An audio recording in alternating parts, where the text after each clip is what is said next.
G'day, welcome back to Uneducated Entrepreneurs. I'm Pete. I'm Dan, and tonight because we're recording at night, we have got our guest, the lovely Jess, as I whack my mic. Say hi, Jess. Hi. So for those who don't know, this is Pete's lovely wife, also Director? Co-owner. She's the director of Avas Support, but she also... Essentially. Do you want to explain what your role is within the organisation, Jess, and what you do? According to our website and our team, I am our systems designer, but being an owner, you put your hand in many buckets, I think. Yep, that sounds good. Lovely. That does sound a little bit right. What does a systems designer mean? The systems designer, I think I look at the organisation and I map out what our business needs are for our systems. So what I do is I look at the people involved, the resources that we have, and the tools that we have out at our disposal, or maybe tools that we need to bring in, and I work out the most efficient way to reach our purpose. Yeah, so there you go. So Jess and I are very much yin and yang. I'm a big picture kind of guy. Like I've said, I think numerous times where I said, hey, this is only going to take us 2 steps to do. Whereas Jess is like, hang on a second, Peter, maybe 25 steps before we can get to that place. And I'm like, let's just go. And we end up in a terrible place sometimes. And yet we are here sitting both in black. Is a plan that really, as I was saying before we got interrupted by Lewis, tell us a bit about yourself, Jess. How you met Pete and how you put up with Pete's entrepreneurial ways. What's it like being married to an entrepreneur? Yeah, we added that one in there. I don't think we have enough time for that. Give us your elevator pitch of how you deal with this. Look, I'll probably just say that I have a background in art. The most useful degree there is out there. Definitely. And we met at church while I was doing the art degree, and I was also managing part of the kids ministry there. So my start in systems began there because it was just something naturally that I started doing. Nice. Building the foundations there. And I think Pete would testify to this, that I've always implemented some form of system, whether to our finances or our time. We've tried to. And then through, I had experience being a support worker, and I think Pete and I, that's when Pete started the business, when we were getting a lot of demand for Pete's time. How did you get into support working? Of course, you've always got on my jobs, Peter.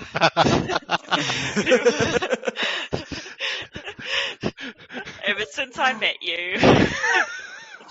So I think when Peter came to me and it was like, okay, I need you in the business now, that's when I stepped in and I looked at everything. I was like, okay, we need systems here. We need some organization, because that's just naturally what I do.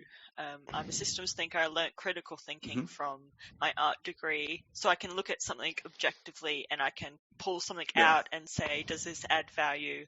Or I put it back in and it says, yes, that does add value. And I think that's part of, it's helped me to be where I am today. I mean, critical thinking can be a big weakness sometimes, but it can also be a strength, especially in this field. I've been able to do, Well, when you don't have critical thinking, it's a big weakness for a lot of entrepreneurs who are willing to get things started, but may not have that critical thinking to go, actually, there's more steps involved with this, or there's actually a journey that you have to take, which is something that you're very, very good at. Sometimes it's hard, though, for entrepreneurs to have somebody in their life like that, because sometimes it can feel like, no, I just want to go and do this thing, and then the people that are the critical thinkers are like, wait a minute, have you thought about this yet? And they sort of pull you back, and it can feel pretty hard sometimes, but it's the best thing to have a sustainable business. I think there's entrepreneurs that are both can be systems thinker or they're the big thinker. So businesses can come about from either. It's just different ways of happening. I think with systems thinker, there's always someone in their life that's the opposite of them, and it helps bring the balance, the yin and yang. Yeah. So So now let's say you get into it. I guess as you were saying with the systems, and people were saying it takes a lot of people with critical thinking to move a business forward. How did you implement the systems with the business that you're in? Yeah, so coming in to what Peter had done, we had minimal things done, which were fine, but with my history working for another company and seeing their double up of work and the stress of every role in that company, doing paper copies and then digital copies, and the risk of losing information on paper. And I just saw that because with systems you have to think of big picture down to the minute details, because you can see out in nature that ecosystems are all different minute parts working together for the survival of species. You've got predators and whatnot. So I started looking at big picture. Would paper systems be beneficial to us down the line? Does it actually help us now? Does it help us in the future? And the answer was no, because we don't have the information when we need it. It's all in the hands of the person that has that piece of paper. So I just started in the company. Really, I had to address the most important systems that needed covering first, because there were risks involved. There were just some organizational stuff that needed to be done and addressed immediately. So I think I started off with just using Adobe Acrobat. And I think just because it's me doing it, I had to just do the minimal system or tool, and then from there we can build on it. As we grow, we can invest more of our income into systems and tools that will help us grow to that national level. Yeah, there you go. So, like, when you're putting these systems together, obviously you started very basic. But sort of what programs would you say that you sort of start? Obviously Acrobat, you started with that. Were there any other ones that you used? And then do you still use those programs now, or have you moved on to a different sort of platform or database or whatever you want to call it? So that first one was Adobe Acrobat, and we had a rostering app that I brought in called ShiftCare for our NDIS industry that we have. And I think from there, the next need was to help bring organization around recruitment. What I looked at then was what we already had in our pocket. That's really big to me. I like to make sure we're utilizing everything that we have to its full capacity before we look for something else. Because I'm also really thrifty and cheap. Look, that makes for a good business owner. It's like, well, how can I do this as cheap as possible? Yeah. Well, I don't want to spend money if I don't have to. You know, there's no point in buying a new hammer when you have a hammer in your tool belt, right? So it's just common sense. So I think with the recruitment stuff is I started looking at, okay, what do we have in our tool belt? And what we actually did have, which most companies have, is Office 365, Microsoft. And just as I was learning, and YouTube is my favorite tool to learn. I'm obsessed with it. I began multiple rabbit holes of learning about Office 365 and how we could use it in our business. And I found Power Automate, which is a Office 365 product that's included in the business package that we have. And that is an automation building tool that we had. And I then also used Microsoft Forms to build our job application form. And what I did is I used Power Automate to connect Microsoft Forms to an Excel sheet. So that when someone filled in a job application form, that would be populated in the Excel sheet. And then I just started to as I researched more and more, I just kept on adding things, adding, until we could go through the whole life cycle of onboarding someone. So that's the same approach that I've applied to everything. Yeah, right. There you go. So, as you've mentioned, you learnt predominantly through YouTube. Did you do any further studies, or mainly just YouTube, straight up YouTube, and fitting in with us uneducated entrepreneurs as I stumble over my words? Was it just YouTube, or did you do any other? I have done. I'm I'm in the middle of doing a coding course, which helps me with the Power Automate stuff. My goodness. And I do courses here and there with business, maybe like a one-day course to help that kind of thing. Side of it. There you go. All that works, I suppose. Maybe I should look into doing that. My goodness. So, for a systems analysis, data entry, system guru, all of the system stuff, what does a basic day look like for you when you're at work in this business? It differs whether I'm downstairs in the office or in my room, in my office by myself. When I'm in the office, I start off with those high-need projects that I'm working on, but I also get sidetracked by Jess, we need this now. Or the questions to help bring training around the systems that we have in place, or there's needs that come up every day of what we How do you manage those needs, though? Because obviously within a business there are going to need to be things that need to be changed on a regular basis. But then there's also, I understand, the need to have a finished product per se that you can then test, and you can take time and trial it out and figure out issues or different things like that. So how do you manage the difference between people coming to you going, this is an emergency, even though it may not be an emergency? How do you decide what is the important tasks, or how do you divvy up your week, or So I would first look at the infrastructure of the business and see at what level does that need fit. So first you have the risk management, you have workplace health and safety, those kind of things. And then I would probably place it in the tier of where it fits in the infrastructure.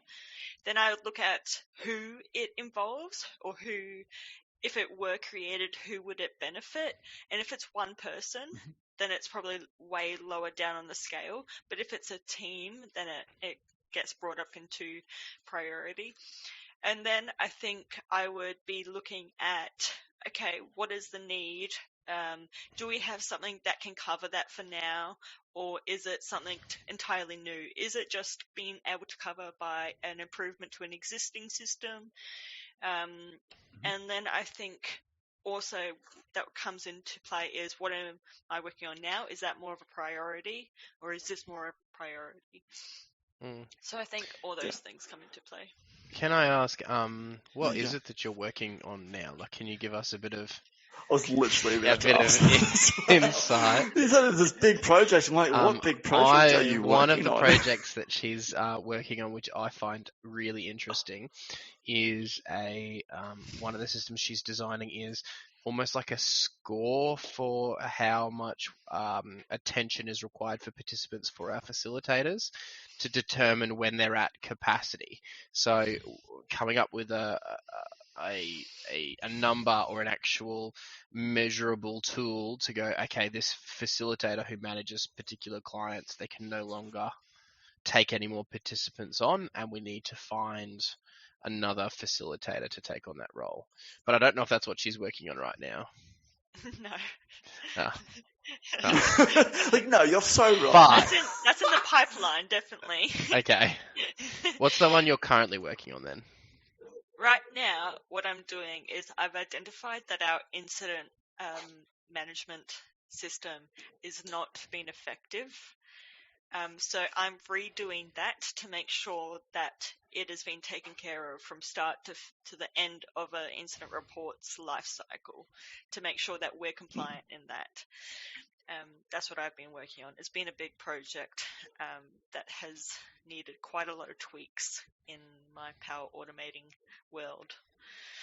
So Yeah. So what sort of goes into why is there that sort of shortcoming on the incident report? Because I'm just thinking, like, if there's other business owners, like maybe they have a similar issue, like what would be some red flags, and then how would you then address it, and where does it fall off? Like, if you've identified where it falls off, I think, like, can you yeah, elaborate? of course. What? Well, Dan, Jeez, that's my job. jeez, who do you think I am? All right then. So I deal with this every day, Dan. It's okay. you poor thing. Anyway, It's keep okay. going. It's fine. So I think what has happened is, as I've learnt more and more, I've just started to implement projects based on that knowledge level. So this previous incident reporting system was built on that lower skill and knowledge level. But now, having the knowledge and skill that I have now, I've gone, okay, I can actually create this so that there's no gaps in this, and it's been taken care of from start to finish. So what I saw in the last one was that the step between the incident report coming in and the investigation wasn't happening. So that was being missed. And what I did have set up was that once an incident report was submitted, an email would be sent to the what we have as participant facilitators, and what they would do is they would receive an email that says, hey, we've got a new incident report. Click this button now to fill in the incident report investigation. And I would give them an incident report ID to insert in the form. And that works in a lot of companies because they've drilled down on their employees making sure it's done and whatnot. But I think what I want to do for our business is to make sure that's done and tracked, because everything that is tracked can be reported on. And that's what I want, big picture, is for us to notify straight away the gaps and where we can improve. So that's what I've seen. Having that incident report filled in will then help if sort of like it goes further with, I guess, imagine if there's an incident with a participant, if they decide to take it further, you'll have that there ready to go, and you're not, chasing your tail more or less, trying to find out all of the details. I think when we're working with vulnerable people as well, there's higher risks for us to miss something. So we have to make sure that we're reporting in the specified times, because it might actually be have to be pushed to do a mandatory reporting to NDIS. So we have those components. So with obviously the systems you're working on, the incident reporting, are you looking at getting somebody like someone underneath you to, like, I guess, help out with it, or it's not at a level where you have to, like, where you need somebody else to help program and do all the systems properly? Yeah, I think at one point we'll probably have to bring in either there's consulting companies that you can go to do this for you. But just for the foreseeable future, I think I'm creating these to be able to be replicated at multiple locations. So I think for now our capacity is there's a lot of room for there to grow. So you don't necessarily, I don't think you necessarily need to have somebody within the organization doing something like this. This is just, it's something that Jess is passionate about, and has grown to really enjoy and has a really keen interest on. But there are organizations out there that are able to do this sort of stuff for you, or you're able to do that consultancy based thing. The thing that we're fortunate with is because Jess is so interested in it, we can have a tailor fit one. If you're going to get this tailored fitted exterior to within your organization, it actually costs a lot of money. It can be very, very expensive to get what Jess is doing as a personalized implementation within your own business. So, but you can do it, and sometimes it is cheaper to go that way. I think the benefit of going to another company is that they have the knowledge and experience of a whole team at their disposal. So really everything's on me here for me to learn and find the information out for myself. There are Microsoft certifications I can do, which I plan on doing. So really the Mhm. the limit to what we can do is my knowledge and experience in this. So Yeah, which isn't obviously limiting you at the moment to a certain yes. degree. You're managing, basically. Yes. Yeah, right. How, on a scale of 1 to 10, how important do you think systems are in any business, small to large? Like, when do you think you need to go from paper to digital or straight away? If, like, say somebody was just starting out like a lawn care or like a small business, like, do you think they need to be getting these systems in place from the get-go, or can be put in place like further down the Look, I track? think most people already have systems included because it's not all digital or paper-based. That's not necessarily what a system is. It can be maybe steps of habits that you do to achieve a purpose. You can have tools like physical tools that you might use. You watch McDonald's and all the different tools that they have, their systems. I think it's really just weighing up the cost, the benefit, and the value that you could get out of upgrading or finding other tools. There's a lot of free stuff out there, or maybe stuff that you already have in your tool belt that you could use. But I would just encourage to look, and you may find. Do you have any suggestions off the top of your head what some of those free systems I think might it be? depends on what industry you're in. I wouldn't know what's in the landscaping industry. I know what I've got for us, but yeah. I'm sure you'd be able to use and develop a tool even in the landscaping industry with Microsoft, the business Microsoft suite.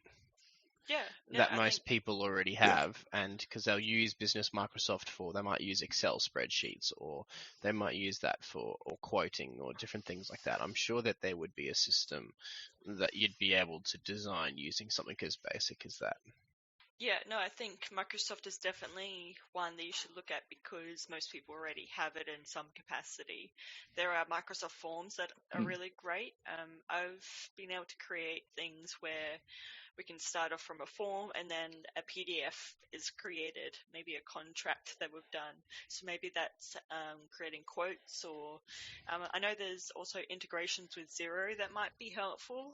I know a lot of companies use Xero. Do you know the difference between? I know a lot of organizations use DocuSign. What's DocuSign under? DocuSign is like Adobe Sign. Okay. Is it like a separate program? Yes, it's a separate program, and from my memory, it was more expensive than Adobe. Okay. That's why we went with Adobe. There you go. You want to find those cheaper ones, definitely. It pays to shop around. Yeah. But maybe I that's can exactly include it. some videos about Power Automate and those kind of things if people are interested. If you can Actually, send yeah, the link if you to can do Dan. that.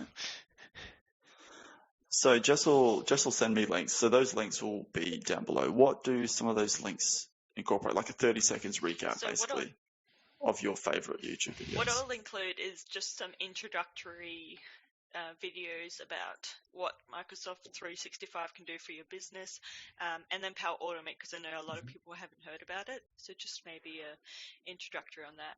I haven't, so yeah. Okay, so intro to the Microsoft and the Automate. Is it Power Automate? Or Power Automate? Automate. So if you're in the comments, if you have used these before, let us know your experience. But those videos will be down below. We'll link to them. Actually, they might actually be on the screen. So I'll actually do that. They'll be on the screen somewhere on the screen. I couldn't tell you exactly where. There's 3 people here now, so Dan it'll gets be confused when there's 2 of us, like, so let's just not even try. I kept pointing this way. I kept pointing this way, saying Pete's going to be over here. I'm pointing to no one. Over here, like, yeah. It'll be somewhere on the screen about what Microsoft 360. It'll be a big tile. You'll see it. And then Power Automate. Yeah, right. So, what are your plans for the rest of the week in the business? Well, I'm just trying to chip at that incident report management tool, and I think for the business, we're looking at possible new premise for our officers. Hmm. So looking into that and looking at the organisation structure again, the chart. You've been doing that a lot. My goodness. Does that fall under the systems, the organisation structure? So Is the that a systems organisation thing as chart, well? we're re-looking at that to make some tweaks, so that we can work Right. from big picture down to the minute roles that we work towards. I think Peter and I have looked at it, and we've seen we don't want to have unnecessary job roles that aren't contributing to this big picture. Mm. And it's really, that's a pretty big thing for us because, I mean, like Jess said very early on in the interview, we're looking at scaling to be nationwide. And so if you've got unnecessary roles within an organization, you're just hemorrhaging money. Like why would you hemorrhage that money when that money can be used for further growth or further, just a range of different things. What would your goal be within the organization systems wise? Would it be to, because I know we've talked about automation and having it like everything like digitalized and everything happens sort of at the click of a button. Like what would your goal be for the organization for Avas Support, systems wise? Like do you have a plan? Systems-wise, I think I want to be able to allow people to do the best that they can at their job and to succeed in achieving our purpose and goals. That's what they're all for. If they're there not to serve the purpose, then they're just a waste of time and money. So how, I know it can be difficult. So myself, digitally wise, I'm not very good with going from paper format to a digital format. So how are you going about getting people who may not be used to this sort of thing actually using the tools and utilizing what's there? I think what it is you're just supposed to have a lot of good training, which we probably need to up our game a lot on that. And documentation, I've tried to do things so quickly and responded to the emergencies so much that I probably haven't documented as much because the things are just changing so often because I'm working a little bit here and then a little bit there and emailing them whenever a change is made. But documentation and training. Yeah. Like it's for me, I have so much trouble because you can show me something once and I need to see it like 100 times before I get it. Specifically digitally wise, I'm a people person. So when it comes to a system that's a digital system, that's an online system, I have a lot of trouble with sort of engaging. And have you found that particularly with the employees in our company, that how have the employees taken to the systems and how have they adapted or grown, or have you found that you feel like you need to provide more training or? I think we've just recently launched Teams company-wide for our whole company, including our support workers. It'd be weird if we went company-wide without going for the whole company. Well, you can have it just. Sorry, you can have it just within the admin team. So. Yeah. Okay. That's what we had. Correct. Because it costs $8.50 per person for the basic plan. So. Yeah, that's a month. Oh, really? Yes. Oh, so you probably wouldn't look at doing that if you're just starting out on a business. You're only sort of seeing the value in it now, or do you think people should just do it from the get-go? The other thing that we would have to have is a HR system, which would cost probably about $11 a month and wouldn't cover all our needs. So it's cheaper, and we'll get more value out of it because we can have those custom automations that we've designed. So how have you found the general employee has taken to systems? I think you're always going to get people that struggle with the change. I think what we've had, because we also have the two-factor authentication, it's a little tricky getting people started on systems because there's always that shaky start to things. But when we've sat down with them and we've shown them the value of, here are all your forms that you need throughout your whole employee life, here are your documents, here are where you can have support for your role. I think they've seen the value in it, and a lot of them are actually quite excited by the use of it, because in our business we haven't always had that support around our support workers and the resources in their hands when they need them. So at any point that they need, they have access to everything that they need for being an Avas employee. So you brought up Teams just before. What is Teams? Teams is a Microsoft tool product in What the are we Office using it for? 365. Everything. So guys, if you need to Absolutely use everything. anything, get onto Teams. I think Teams is really the environment where you can provide access to your systems. So it's not, you can't usually build everything within Teams. It's more like, okay, I've built this tool over here, now I can just provide the link and make it accessible for the whole team. So that's where it's easy. It's like a directory for everything. So basically, it sounds like Teams is essentially more or less a link or like a database where everyone can go and be like, I'm meant to be doing this today. These are the steps I need to take for it. And if this comes up, I need to then go to this area.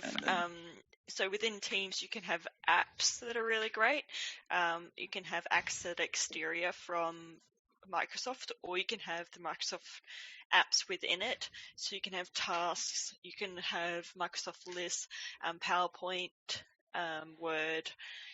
You can have Adobe in there. You can have Microsoft lists. You can have, there's so many different things that if I were to list them all, it would just be impossible. There's a chat feature, there's files, storage, there's SharePoint. So I'm a Microsoft nerd now. I'm obsessed with it all. Yeah. Because I was going to say, like, does not Google have something similar? It's not up to par. Did you look into them? Not up to par, so Microsoft outruns Google. Yeah, for me it does. Look, and it works for other businesses, Google does, but for our needs, because I'm trying to build really an enterprise solution for the cost of Office 365, this is what we needed. Yeah.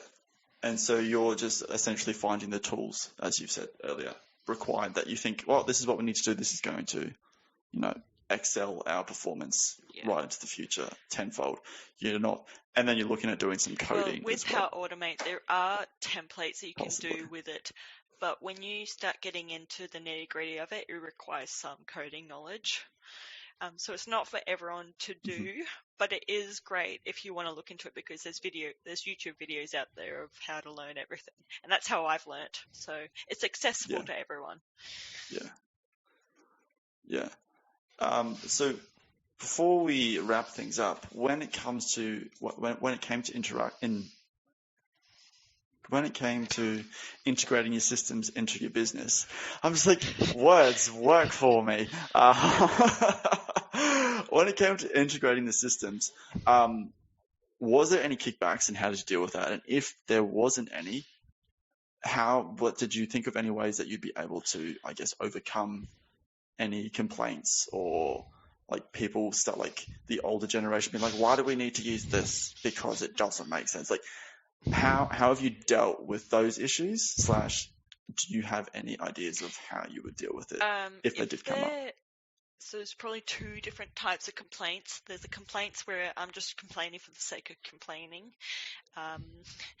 And then which you can just remind them of the value of that system.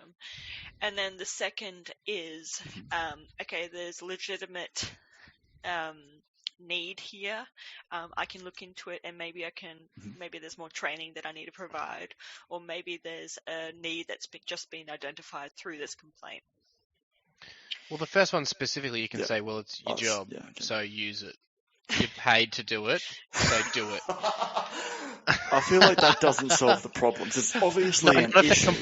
Not if they're in complaining. some form or another. And it's like, not if they're just complaining for the sake of complaining. If they're complaining for the sake of complaining, like, oh, this is too hard. This is how it used to be, and I want to do it this way. Well, you're like, well, actually, your job is to do this, so you just do it. Like, that's something that's required of you, and if you're not doing it, then you're not performing what you're paid to do. And look, you're probably going to get that every time there's a change. People genuinely struggle with it, and that's okay. It's just about walking them through it sometimes, providing what they need when they need it, and then keep reminding them of the value. She's a bit nicer than I'm a bit more tough love. Nice. Yeah, and it's like, be more like Jess. Sit down, have a conversation with them. Pete would not get a job in HR. Simply like you're being. There's times where I may go, okay, Peter, this is one for you to deal with. There's an attitude here that needs to be looked at. So it's adjusted slightly. Yeah. No, that's great. Well, and that's why you've got both of you in charge of the business. You have the nice version. No, I'm normally pretty nice. I do it in a nice way. Bully, that's Pete. They're like, yes, okay, I'll do that for you. I think.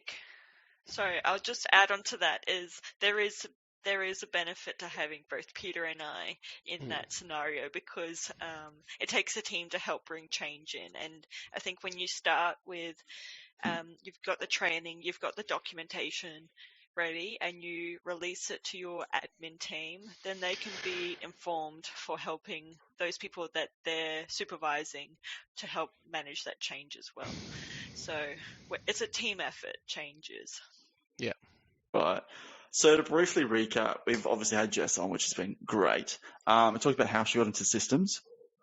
Some of the struggles which she hasn't really had. Oh no, she's had a lot of struggles. How did that come across? That's my. Well, I asked if you had any struggles, and you're like, that's the whole job. just sit them down and tell them problem. the value.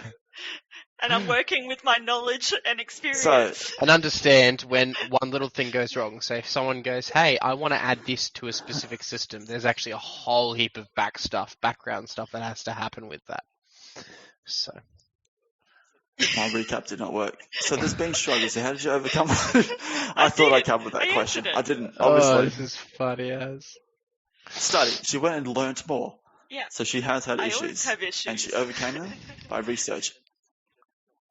And this is Jess's job, solving problems. So she's basically an entrepreneur within the business, because that's what entrepreneurs do. She's she's kind of she's like the digital entrepreneur, where she's solving digital issues, whereas I'm the people entrepreneur, because I solve people issues. So it's kind of it's why we're such a good team. Hey, babe. So cute. Oh my goodness. Wow. So to recap, she has had problems. She's told us a little bit how she got into systems. She's been very much critical thinker because of her arts degree. I'm hoping I'm hitting all these points because it'd be awkward if I'm not. Main learning is YouTube videos, which will be linked down below. Formal education. And they'll also be in the titles, like when they came up. Yeah. As the title says, we are uneducated entrepreneurs. Jess does have a degree though, so maybe we need to boot around that. No, but the degree isn't to do with systems. Yeah, it's true. It's and she's different. learnt all of her stuff herself. So you can do it, guys. You don't. She basically taught herself on YouTube, so you can do that. There is value in in learning on YouTube and systems. And she's been working on a few. If you missed last week, me and Pete talked about pretty much housing, the election, and taxes. The changes are going to be happening with that. We might do that next week. So me and Pete will go into how the Labor government is now going to affect small businesses. Because by next week, the Labor government will be in for 2 years. Interesting. All right. Remember to like and subscribe. That'll be interesting. So that's what we'll be talking about. Yeah. Last week's video will be. Are you sure? Over this way. This is. I'm like, is it that way or if mirrors? All right. So it'll be above Pete's head. Look for Pete's head. Last week's episode will be there because I forgot to do that last week. So last week's will be there. Make sure you like, share, subscribe. Once again, thanks for coming on, Jess. We'll probably get you on again. Really? But until next week, guys, you have a great week, and we will see you then.